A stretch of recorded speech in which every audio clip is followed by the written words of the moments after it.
Welcome to Glowing Success. My name is Heidi and I am your host. This podcast is for beauty entrepreneurs. Join me weekly as we dive into the beauty industry's ins and outs, from business strategies, top-selling services, and taboo topics. I will be interviewing industry leaders with empowering stories and game-changing insights. Let's illuminate your path to success together. Let's jump into this next episode.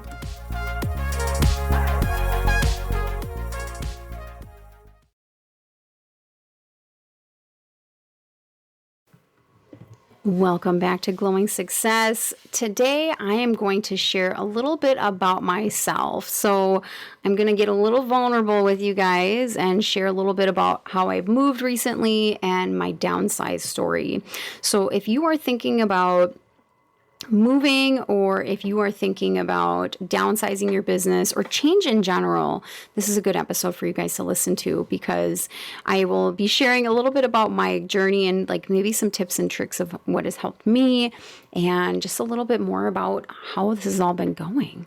So I just want to give you guys a little backstory about my business. So I own Sapphire Spa, also known as Sapphire Spa Services, and I started this business in 2011. So I've had my business now for 13 years. And from 2011 to 2016, probably early 2016, I was mobile, and the only services I offered with my business at that time was lash extensions and spray tanning. And in the state of Minnesota, both of those services during that time frame were not regulated by commerce. So I could offer them in people's homes, and very happy doing that.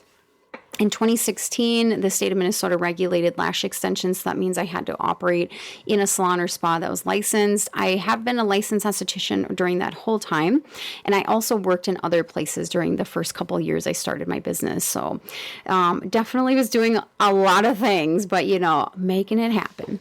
And so I got my first suite. So I rented in Salon Concepts, which I think is called Salon Lofts now in this state. I don't know if that's true for every state. I rented in Chanhassen, cute little suite, perfect. I think I stayed there for about a year and a half. Went to a different suite with Salons by JC here in Minnetonka, where I'm at now, and rented there for a while. And then during that time, I was expanding. So I started getting to the point where my schedule was so full that I had an overflow of waiting list almost every day. And so it started getting to the point where I just felt bad. I felt guilty. I was working a lot of hours because of that guilt. So I ended up working a lot of 12-hour, days, and I ended up working almost 7 days a week, almost every week. So it was getting to the point where it wasn't healthy anymore. It wasn't healthy for my relationship. It wasn't healthy for my body.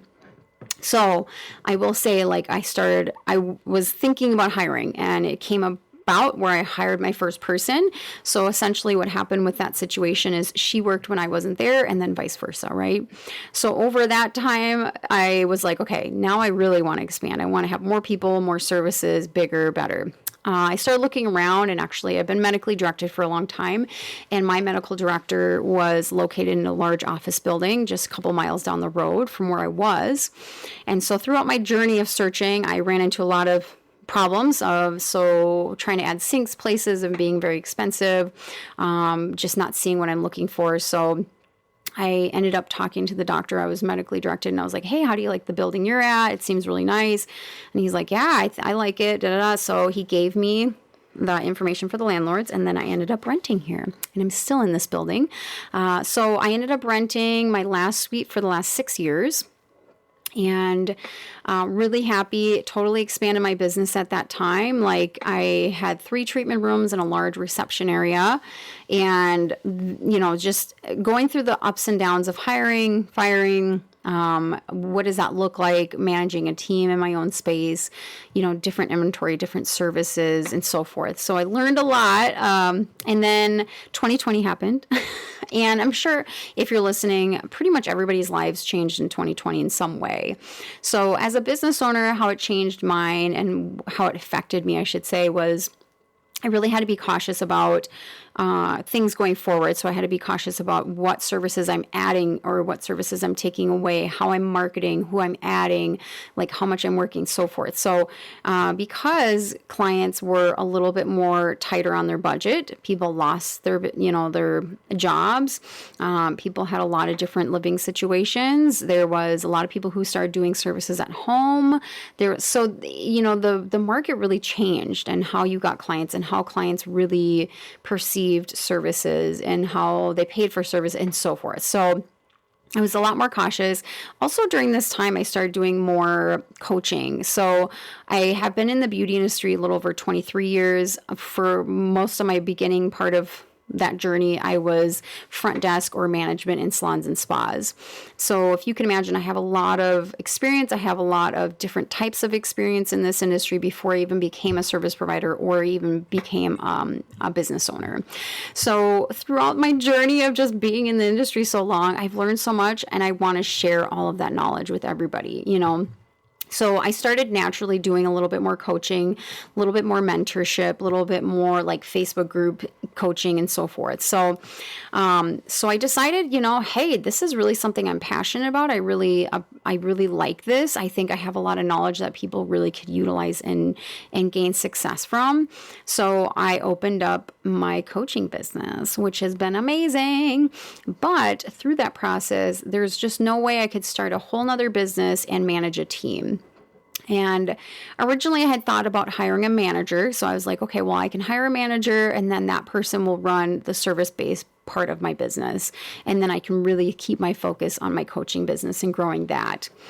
Well, that was a whole nother thing to manage as well. And there's a lot of things like costs and things like that go into that too, that I just wasn't prepared for at that moment. So I decided to get rid of everybody and just go back to me, myself, and I. And it did end up working out for everyone. So I had 3 people working with me at that time. One was full-time, and then the other 2 were part-time. And so one of the girls, she started her own business. She was kind of in a city that was a little bit harder to get to with traffic to where I am located. So it ended up working really well for her. And she probably had intentions of doing that anyway. One girl, she ended up having her second child around that time. So I think she ended up staying home. And then Samantha, if you guys have listened to her episode, she has an episode, and hers was talking about moving out of state and actually transferring her license and so forth, because she moved to Boston, or the Boston area.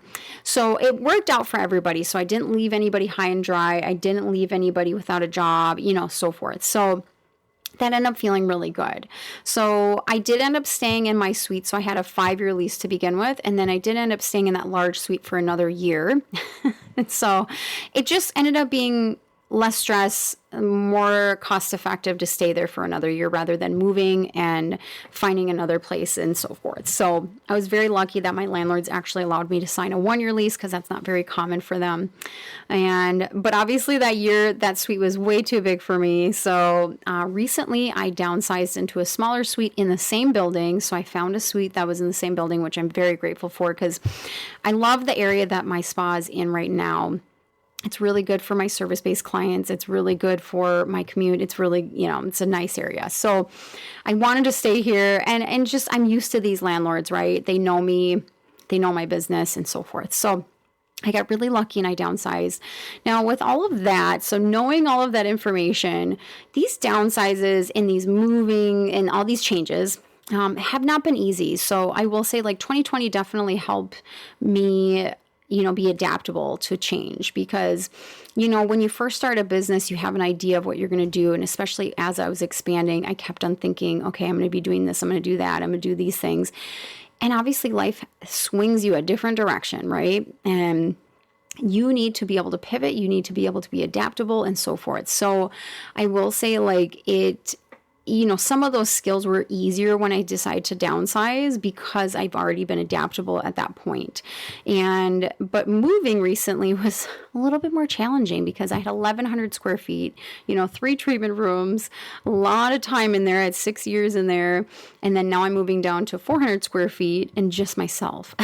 So I had to get rid of a lot of things. So selling a lot of things, donating a lot of things, and so forth.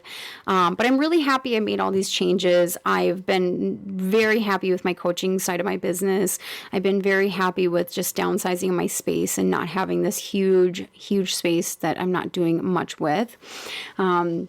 So change is good, you guys. Like, it definitely takes time. Don't get me wrong. It's probably going to take me a couple more weeks in my space here that I'll feel very comfortable and it feels more like home every day. But it definitely takes time, and that change can feel weird and it can be a little bit alarming in some ways. But I will say, like, keep your eye on that goal, right? So my goal was to minimize the space I'm using so somebody else can use that space. I hope somebody else moves into that space and then they end up, expanding their business or, fulfilling the dreams that they have, because that's essentially what happened to me and when I moved in that space.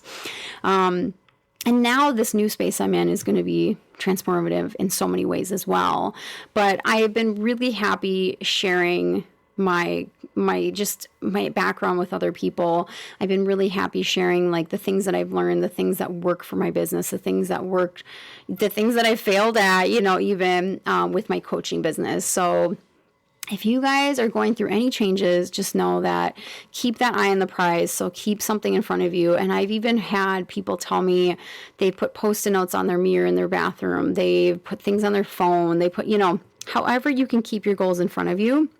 Because there's going to be days where it's going to beat you up a little bit. There's going to be days where you're doubting yourself. There's going to be days where you scroll on social media and you see somebody else doing really well or doing the things you want to do immediately, right?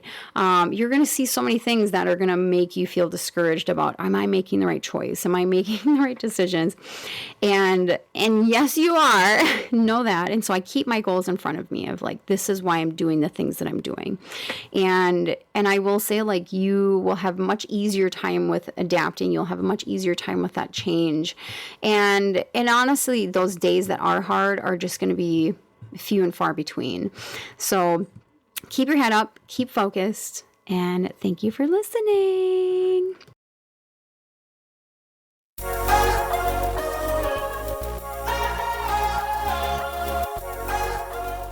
I hope you liked that episode and found something useful or a tip that you can use immediately. If you are wanting more marketing tips, business tips, or anything like that, I have a lot of resources on my website. So I have PDFs that you can download for free. So look in your show notes. There should be a link in the show notes that you can click on and it'll take you right to my coaching website. And thanks for listening.